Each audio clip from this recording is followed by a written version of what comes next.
ইরানের রাজধানী তেহরানের গ্র্যান্ড বাজার থেকে শুরু হওয়া মাসব্যাপী সহিংস বিক্ষোভ এখন শান্ত হতে শুরু করেছে। রাস্তাঘাট, অফিস, আদালত ও শিক্ষা প্রতিষ্ঠানে বেড়েছে জনসমাগম।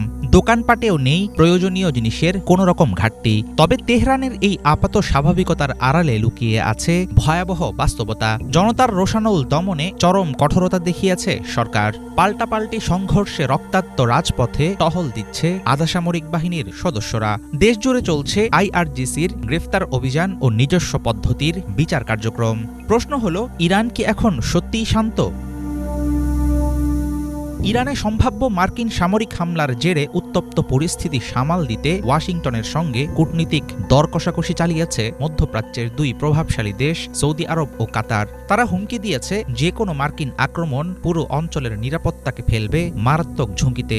আরবদের হস্তক্ষেপে সরাসরি হামলা না করার সিদ্ধান্ত নিয়েছেন কিনা এমন প্রশ্নের জবাবে ট্রাম্প জানান, সম্প্রতি 800 বিক্ষোভকারীর ফাঁসি স্থগিত করেছে ইরান, আর এটি একটি বড় বিষয়। দেশের পরিস্থিতি এখন সরকারের নিয়ন্ত্রণে, একই সঙ্গে ব্যর্থ হয়েছে শত্রুদের ষড়যন্ত্র।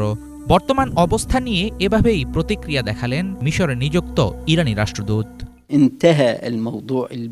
সামাজিক অস্থিরতা এবং সহিংস কার্যকলাপ সঙ্গে ইরানি সমাজের অভ্যন্তরীণ সংঘাতের আলোচনার পরিস্থিতি সমাধান হয়েছে। যে ষড়যন্ত্র বা মতবাদ দেশের বাইরের প্রতিপক্ষ, বিশেষ করে মার্কিন যুক্তরাষ্ট্র এবং দখলদার ইসরায়েলি সরকার প্রচার করেছিল, সব এখন ধ্বংস হয়ে গেছে। শান্তিপূর্ণ বিক্ষোভ চলছে, কিন্তু সহিংসতা, অস্ত্র পাচার, হত্যাকাণ্ড এবং জননিরাপত্তার হুমকি এখন সম্পূর্ণভাবে থেমেছে। জাতীয় নিরাপত্তা বাহিনী, বিশেষ করে রেভলিউশনারি গার্ডের তত্ত্বাবধানে রয়েছে গোটা ইরান।